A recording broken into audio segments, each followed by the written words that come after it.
All right, everyone, welcome back. This is week 9 of the Driveway Series 2024 Cat 4-5 race, and it is speed loop. So this is traditionally a course that favors sprinters and bunch sprints.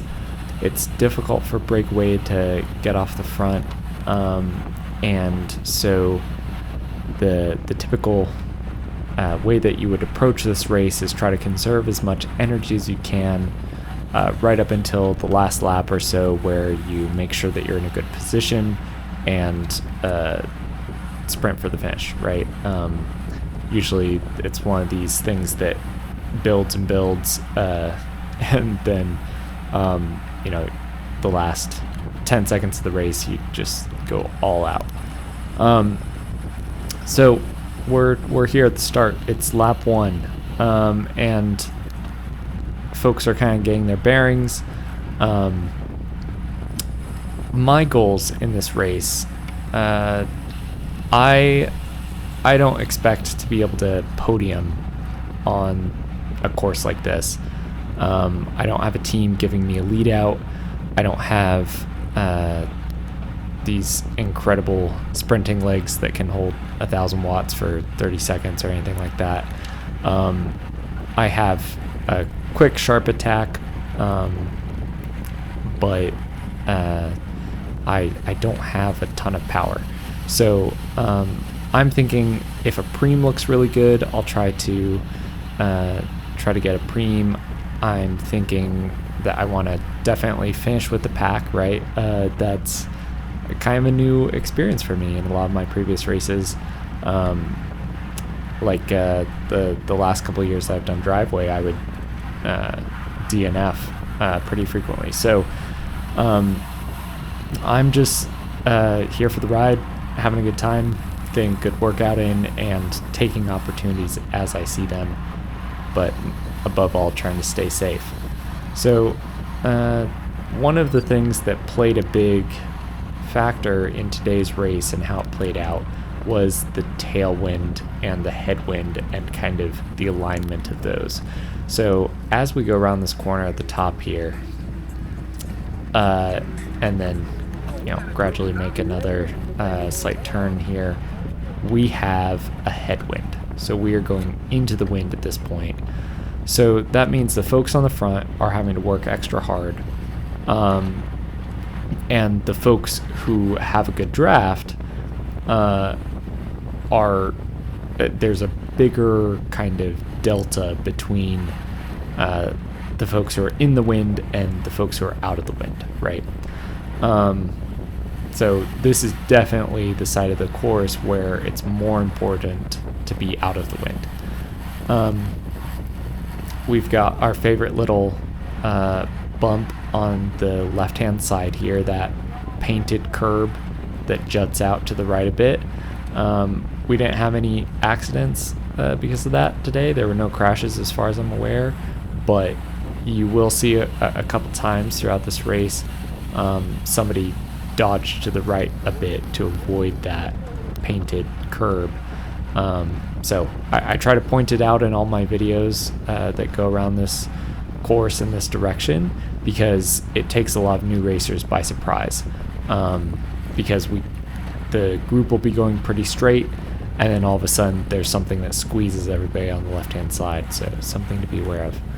So here's an example of when we have the tailwind, right?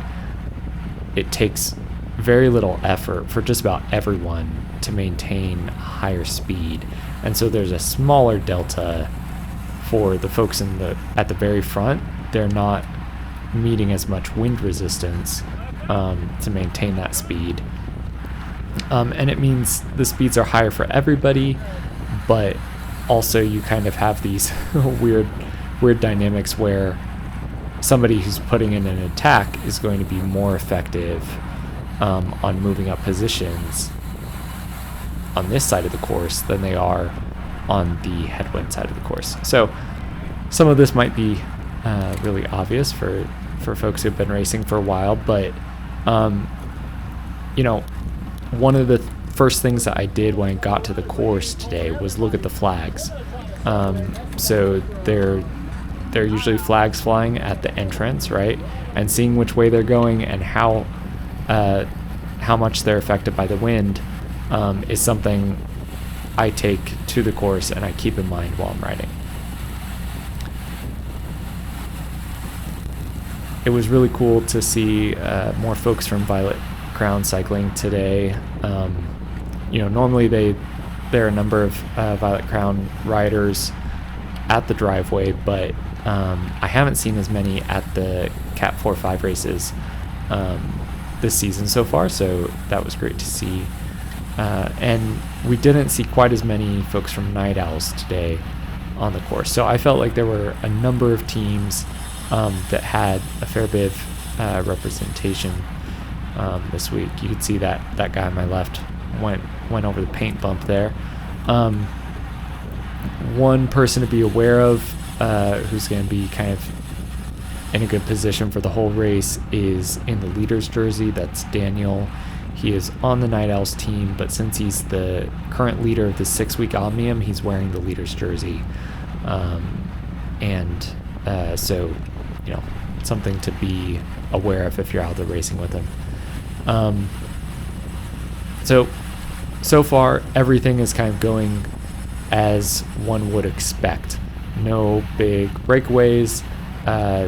The pace is reasonable. People are kind of cycling through, taking the front and then falling back. And it's just a matter of kind of finding a wheel, keeping an even pace that you're comfortable with, and staying safe. So it is a pretty big group. I think there were 35 finishers today. So, that's a bit of a crowd, especially when you're all staying together like we were here. But the course is playing wide. That bell is for preem lap. So the first one across the finish line next for this next lap gets a small prize. It's not a podium or anything, but it helps keep the races interesting, especially for the spectators, right? And it's a good opportunity for sponsors to participate and kind of encourage fast-paced cycling that doesn't only that isn't dull for 30 minutes and then it's only the last lap that really matters at all. So I really appreciate that they're preems, and I like getting involved with them when that makes sense.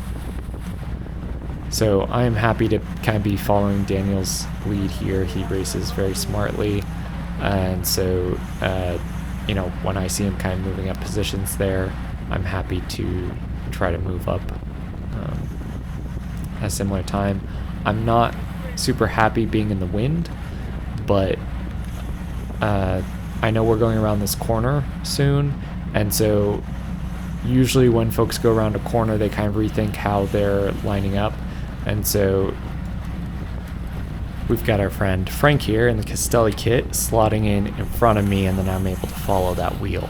I could have, if Frank had slowed down, I could have gone in front of him, but because he sped up, I dropped in line behind him.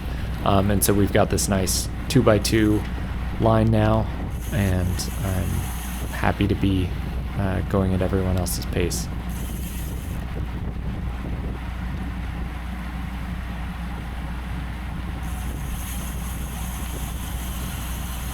Things seem to slow down a fair bit. Folks on the front aren't really pushing it. And so whenever you have that kind of slowdown, the folks who've been receiving the draft are in the situation where they would have to basically brake to avoid running into the back of the folks who are slowing down. And so a lot of times they'll choose to go around the outside instead, and that kind of creates this churn, right? So we've still got Mark in front of us. We're going to go up and around this bend. So this corner is very sharp, but it's kind of interesting. I don't think there's a there's a particularly bad line to take through that. And I say that because on the right hand side you have a shorter line but it's steeper. On the far left it's a more gentle gradient.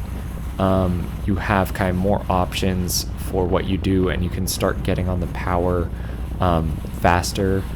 But I typically just kind of play it by ear based on the riders around me, on how far I am in either direction. So I try to be very predictable through that corner. That's my main goal. But I also want to avoid braking. So those are kind of the two things I think about going up that hill. So still staying out of the wind as much as possible. It does feel a little bit crowded here where I've got, it seems like we're trying to go 4 wide around the corner, and that never really feels great. So there's a little space here where I want to, I think, either go behind this rider in the purple or go behind the rider on his left, and a space opens so I can follow the guy in purple.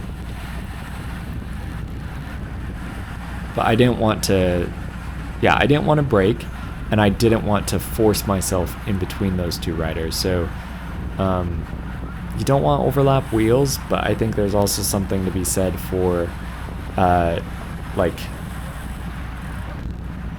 just maintaining momentum, and again, being predictable. Being predictable is more important than not being in between people.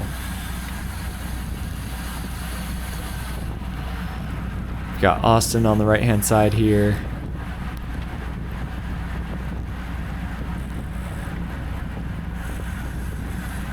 We're going up the hill again. So you'll see I'm kind of more towards the middle now, rather than on the far left or the far right. And that's definitely a comfortable line to take.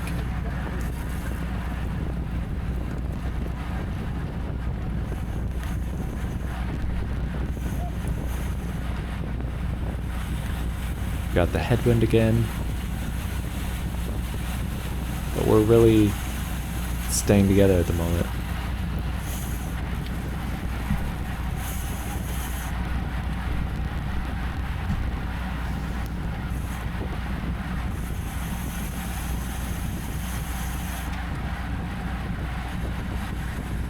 So we're 3 wide, getting close to that paint curb again, where space opens up on the right, but folks go straight, understandably, but then we get pinched on the left.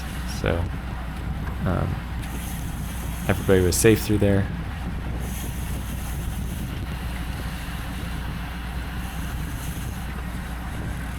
We're 3 wide going to this corner. You might have noticed that we're generally 2 wide. So that was a little bit sketchy. I had to brake for that. Where the rider in front of me, you could see he slowed down. It didn't seem like it was necessary for him to grab brakes, but since he did, I had to. And then the folks behind me had to. Saying hi to Matt there on our left.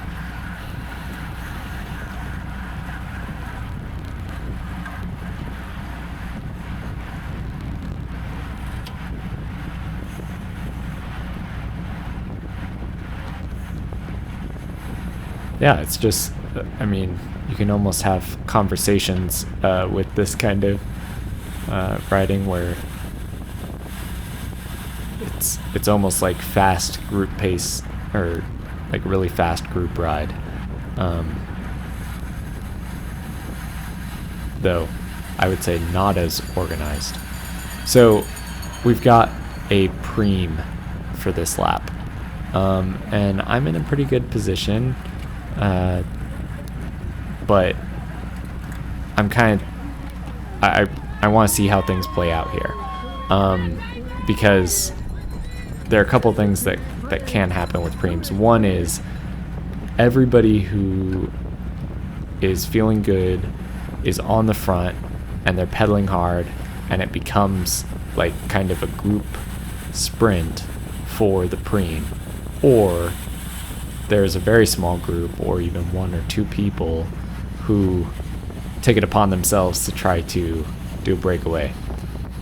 And here's what happens. We have a group on the right hand side here of 4 other people who have quite a bit of speed. They're going 31 miles an hour into the headwind, and so they are taking on this preem, and so I decide I want to tag along with them, or tag along behind them. So that was Sonny that led that out. He did a great job. I think he might have gone a little too hard because he can't hop back on the train that he let out, which would kind of be the goal if you were the one to establish that kind of move, unless the goal was trying to go solo. But like I was saying about the headwind, that's just a bad area to go solo. But now we have a tailwind, and so this is a pretty good time to go solo, and that's what I do. I punch it here. I have never seen higher wattage numbers, at least on this bike. I have super narrow bars on this bike, and so it takes some numbers off the very top end of my sprint, but I just go all out. James still is faster than me across the line, but I managed to come in second behind him for one of the 2 preems that counted on that lap. So Carl had said it's a 2 deep preem, which means that they were giving 2 prizes for the first and the second people across that line. So that's part of why I went for it, because I knew there were probably other people who could beat me, but I had a much better chance if there were 2 prizes to win than if there had just been 1.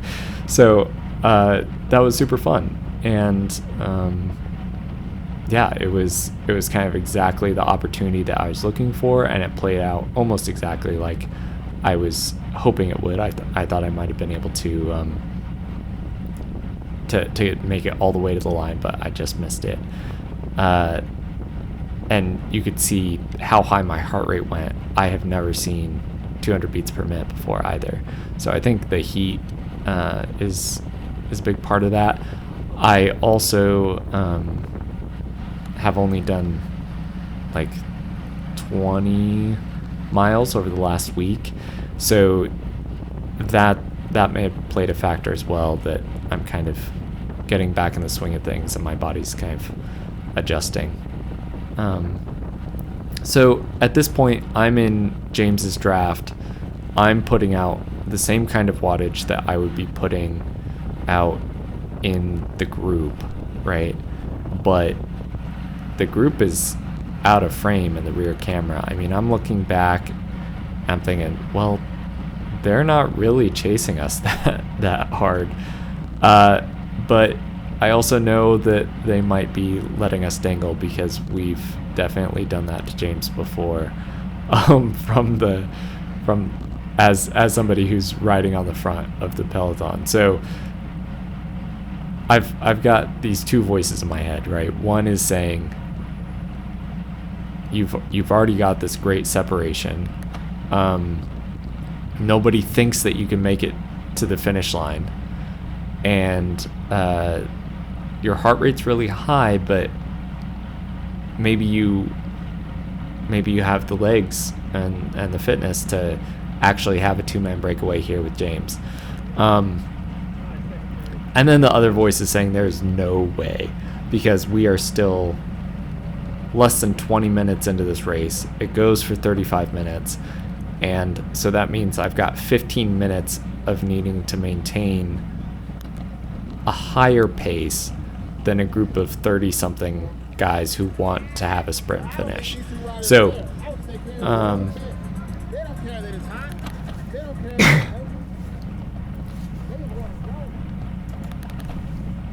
I'm trying to be smarter than I have been in a lot of other videos that you guys have watched, but I'm happy to kind of rotate through with James here and see what happens with my heart rate. Does it come down? Is it the kind of thing where I'm able to recover and have some like moderate threshold work? Does the group slow down again coming into this headwind and then going around the corner? Because look, like you could go back and look at the average speed coming down this hill and to this corner for the group. You know, when we've done prior laps, it's about 24 miles an hour on that same segment. So like, it's not entirely unreasonable to try to make this break happen, but my heart rate is just staying way too high. I know that if I keep this up for another 10 minutes, I will be like spent. So I asked James if he's ready to call it. I think I'm done. I also say that I thought it was a preem lap. Nice work, man. I thought this lap might be a preem. So when I had been rotating through with them, I had thought that they might ring the bell when we came through the finish line last time. So that was another thing on my mind, where if it had been another preem lap, I would have loved to try to out sprint James again, you know, for a chance at another preem. But they waited one more lap before they had the last preem. So that's fine, but at this point I'm just waiting for the group to catch me. I'm letting my heart rate come down, kind of resting a bit, and then I don't want to lose the connection to this group though, so I still kind of push up the hill and try to stay on the right side so that people have plenty of room to pass me. Matt asked if it was the last lap. I think he thought that it was a last lap bell, but since we still had so much time, there's no way we had missed kind of the three to go, 2 to go, 1 to go signs and the call outs from Carl. So now I'm just settling in to another 12 minutes of racing or so.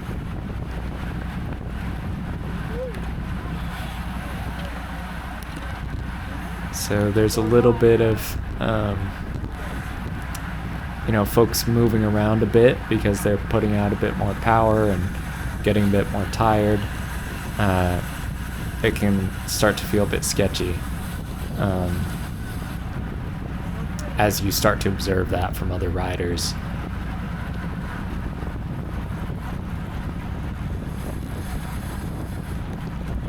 I'm doing what I can to keep everything together. Just following wheels and not letting gaps form in front of me.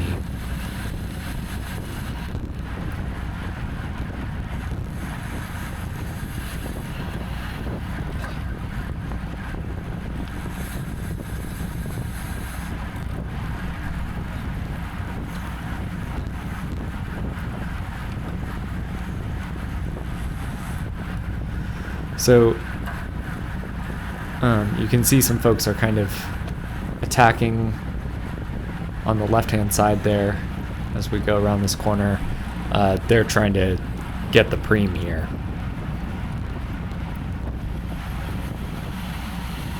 You can see the sign says 4 laps to go.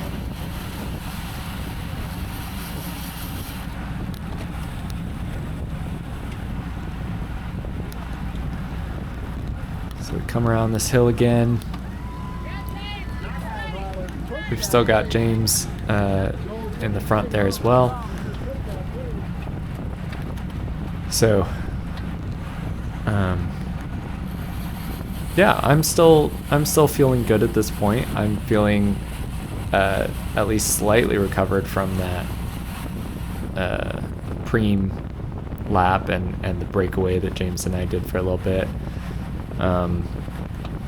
I still anticipate it'll be a group sprint here, and I'd love to be in the mix for that. So it's just a matter again of trying to conserve energy.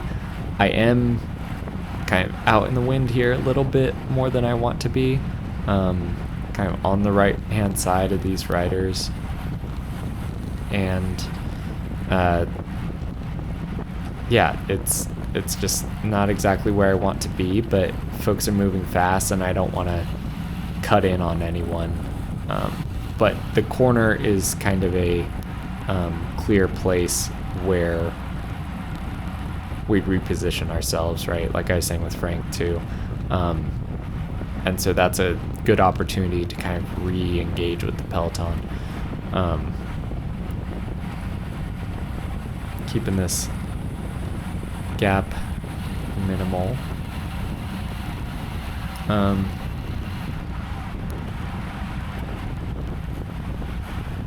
Yeah. There were kind of long sections during this race where there wasn't a lot to think about or do tactically. It was just kind of a waiting game. And that's how it goes on Speed Loop. I think it's fair to say it's not quite as engaging as some of the other courses, but there's still a lot to refine. And I've done way worse on Speed Loop than I have some of the other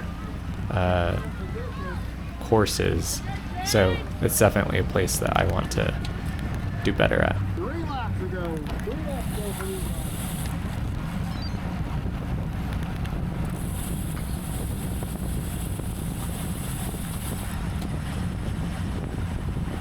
We've got Austin in front of us here. I know he's got a solid sprint.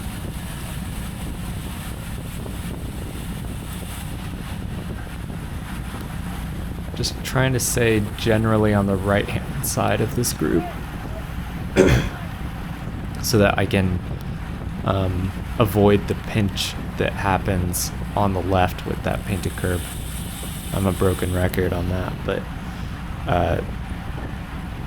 it seems like it's relevant every time we go around the loop.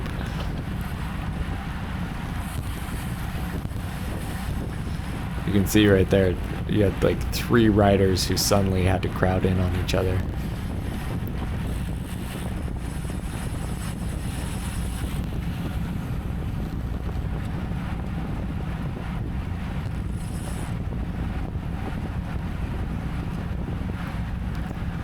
So I'm a little ways off the back right now. There aren't that many riders behind me. I'm definitely more than halfway back. And so I am thinking about, okay, well, how do I make sure that I'm still close enough to the front that I can respond to things if there is another split or breakaway-ish group that was a similar size to like what that group of 5 that went for the preem, right? So that's basically what I'm doing as I'm more or less coasting up here. I'm not looking to be off the front, but I'm willing to eat a little bit of wind through that tailwind section so that I can be up here as we go into 2 laps to go. Because it's going to be difficult for people to reposition very much during the last lap. And so this is kind of the time to find your position, and then it'll almost inevitably end up stringing out and just getting so fast that kind of making big changes to your position are going to be challenging.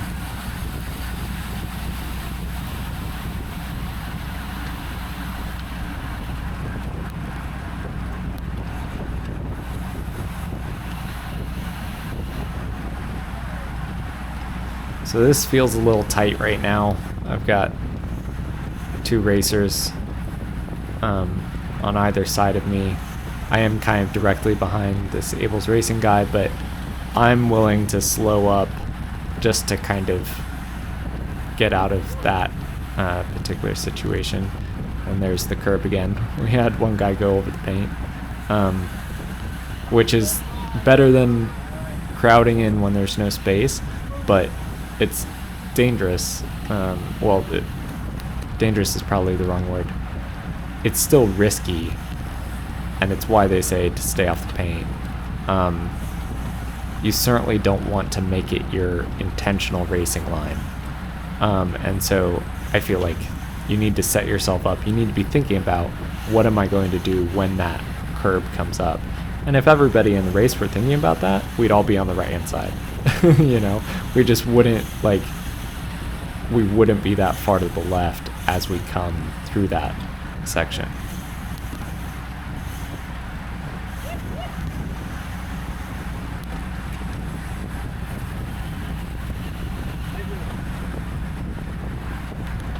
So this is a section of the race where you want to have your hands on the brakes, because it can be kind of touch and go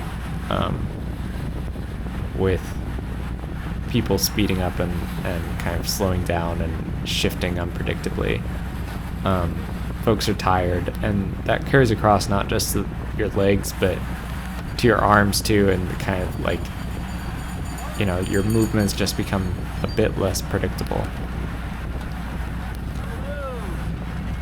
That bell was for 1 lap to go. It's the last lap, last time up this hill. Very curious to see, like, what folks are going to do down this hill.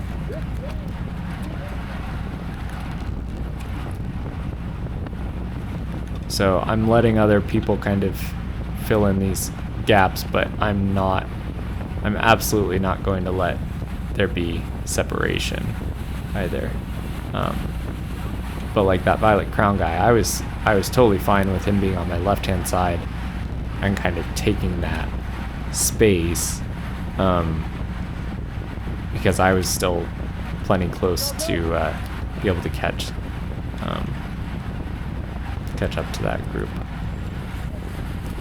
Yeah, so James drifted right there a bit, and I had somebody pass close on my right, but the plus side of that is that we have this line of riders now going at 30 miles an hour through this corner, and this is the last lap to go. I mean, this is the last few hundred meters. It's under a kilometer for sure. And look at the separation we've got now. I mean, this is the group that's finishing the sprint. I go to the left a little bit, but this guy kind of punches it, so he comes back in front of me.